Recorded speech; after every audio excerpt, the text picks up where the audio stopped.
Hello, world. Good morning. This is the Founders and Innovators Morning Show. I'm Joia, and today I'm delighted to be here with Jake Tamarkin, who is the CEO and co founder of Everyday Life.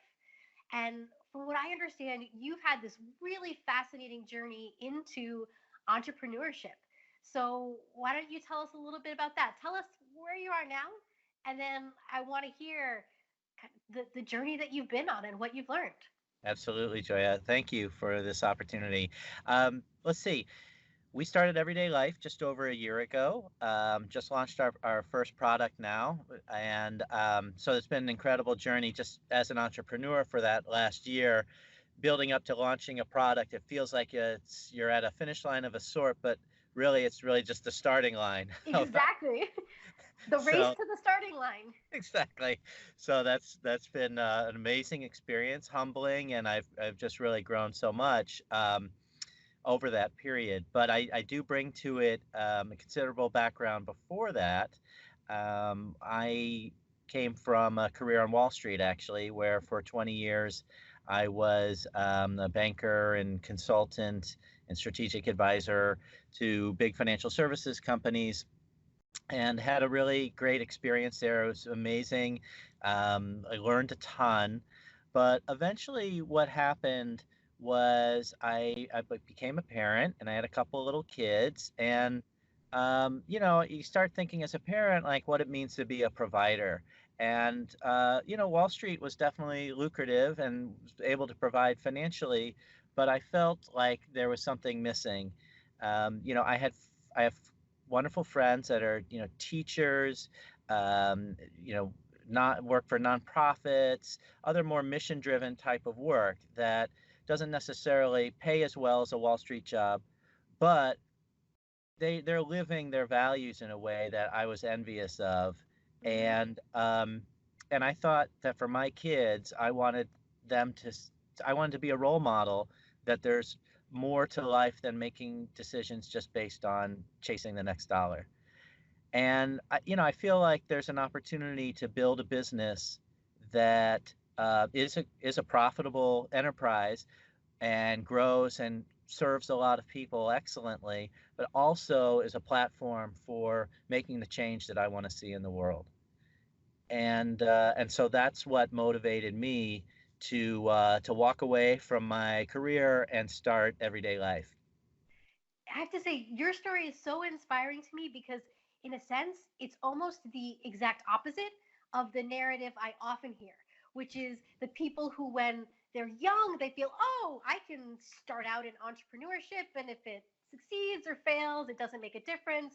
And then they reach that point where they get married, they get kids, and then when they think, oh, I need to be a provider, then they think, oh, I need to go back to corporate or get a stable job.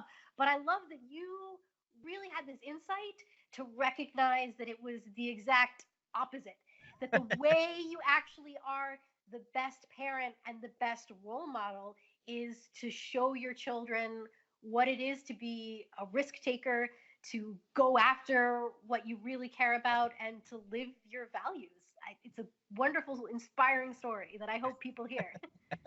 Thank you so much, Joya. Yeah, it's definitely entrepreneurship is not for the faint of heart, that's for sure. And but I have to say, I'm a lifelong learner type of personality, and what I've learned over the course of the last year or so, I wouldn't trade for anything. It's so while part of it was motivated by wanting to be a better parent, I guess you could say. Part of it, I've also received a lot of personal benefit just in the growth, personal growth. Of course, business growing is another awesome thing as well. But win, lose, or draw, I wouldn't trade this experience for anything. Yeah. So tell us more about some of these great things that you've learned over the past year as an entrepreneur. Well, in some respects, it's very different from corporate life, which is interesting because in my business in financial services, it's heavily regulated industry, very capital intensive industry. So you really, I think many people are successful through partnering with, incumbent corporations. And yet at the same time, to be successful, I think it requires a different set of skills than necessarily, and attitudes really, than Mm-hmm. what I was raised in the corporate world to embrace.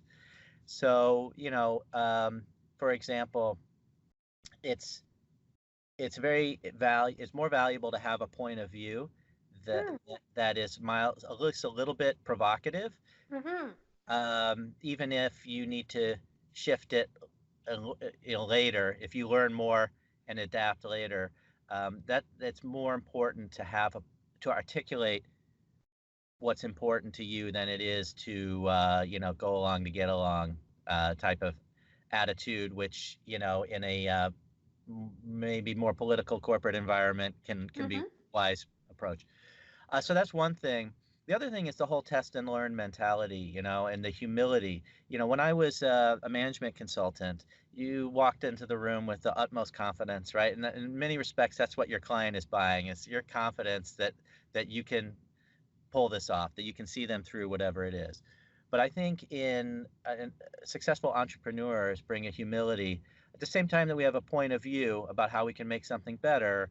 I've come to really appreciate my customers' point of view, Mm-hmm. and you know, I'm bringing 20 years of Wall Street experience to a financial services problem, but I'm trying to help someone on Main Street, and they see things very differently. And so I've learned how to open my ears and really, really listen, that I can serve them in the way that they want to be served. So tell us more about this point of view and this stand that you've taken. What is it that your company stands for? Yeah, sure. Well, basically, uh, we're frustrated. There's kind of a two-tiered system in financial services in the United States. People that are more affluent and have access to great financial advisors um, see a totally different experience than the rest of us, and they have access to products and services that, ironically, are much more cost-effective than what is made available generally to the rank and file. And to me, that's kind of bizarre because the people that really need the most cost-effective solutions, there's an access problem here, Mm-hmm. and that's what we wanted to solve. And so there's a couple of points of view that go along with that. The first is just the core belief that everyone deserves access to great financial services, and also the core belief that you shouldn't have to be a finance nerd in order to get great financial services. um, Too often in the industry, we'll hear people say, when they talk about accessing, let's say, the middle market, they'll talk about financial literacy, like as if the customer is too dumb to know to buy their product. And I would say I really push back on that. And I've actually stood in a room full of executives and called BS on them on this very point because you know, I just bought a new cell phone. It came with a pamphlet that was maybe 3 pages long, and it has more powerful technology than like what took us to the moon. Mm-hmm. And if I didn't need some cell phone literacy in order to work my new smartphone, so why, is it the customers too dumb, or has the industry not really challenged itself enough to produce, beautiful, effective, great products that don't require all that education? I just think it's a fail on the industry's part to demand that people become, so-called financially literate. I, I mean, look, we all need to take responsibility for our lives and managing our household budgets and all of that. But a society that depends on each of us becoming an expert in everything in order to get expert level service is not going to be a very prosperous society. We didn't have to learn how to become surgeons in order to receive, health adequate health care. And I would say that, given the sorry state of healthcare today, the fact that I'm looking up to it as an example here should tell you what you need to know about the state of financial services for the regular everyday people. So tell us more then about some of the goals you have for your company. How is it that you want to get out there and solve this problem? Yeah. Well, what we've done is over the course of the last year, we built this technology that makes it super easy for people to get objective, expert level advice personalized to their situation. And we're starting with the topic of life insurance. Mm-hmm. And part of the reason for that is that I think the industry needs a lot of help. I think there's a lot of people that need life insurance, you know, parents of young children, for example, that don't have it, in part because it's a complicated minefield, really, and it's just it's basically unapproachable for too many people. So what we've done is we've built a technology that we're pretty excited about, where basically you just answer a few simple questions that people know off the top of their head. It takes less than 5 minutes. In the background, we're gathering population data from the Census Bureau, IRS, other sources, so that we can enrich your information to build a full financial profile that we can then use to give you that kind of expert advice, building customized insurance plans that match how your needs are going to change over time. And what that does is it saves people a lot of money while also giving them confidence that they have the appropriate coverage for their situation. Yeah, that sounds wonderful. So we're almost out of time, but tell me, if people are interested and they want to find out more, how can they find out more about your company and everything you're up to? Yeah, absolutely. Well, we just launched our first product and we're super Hmm. excited about it. Congratulations. Thank you That so race to much. the start line. Yeah, exactly. And we're in kind of a test and learn mode, gathering feedback. I would love for everyone to come and check us out. Our website is elifelabs.com, Hmm.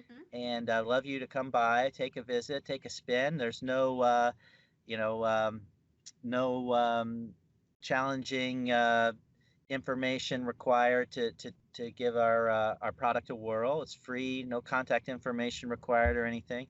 And I'd just love to hear from folks about what we could do to make it even more valuable and useful for people. Yeah.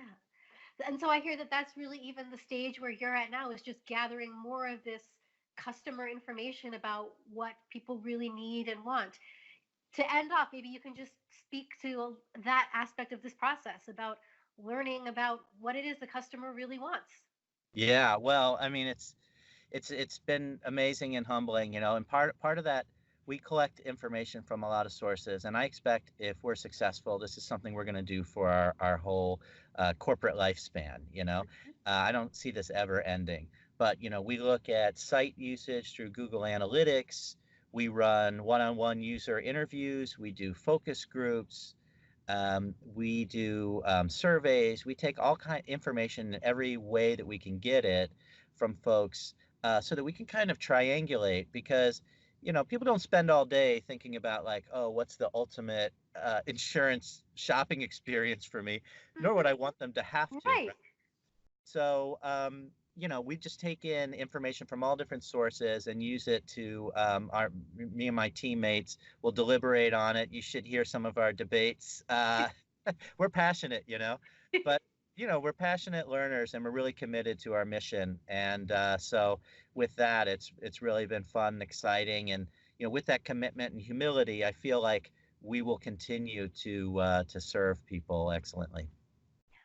Well, thank you. This has been great, and I'm excited to see where you're going to take this once you keep going on this learning journey. Thanks, Joy. I really appreciate the opportunity to share our story. Yeah, thank you. Bye, Okay. everybody. Bye bye. Thanks for joining us today. Please don't forget to subscribe, review, and share this show. If you'd like exclusive content and behind-the-scenes insight, for just $4 a month, you can support us at buymeacoffee.com. Now, go make it a great day. Ask me why.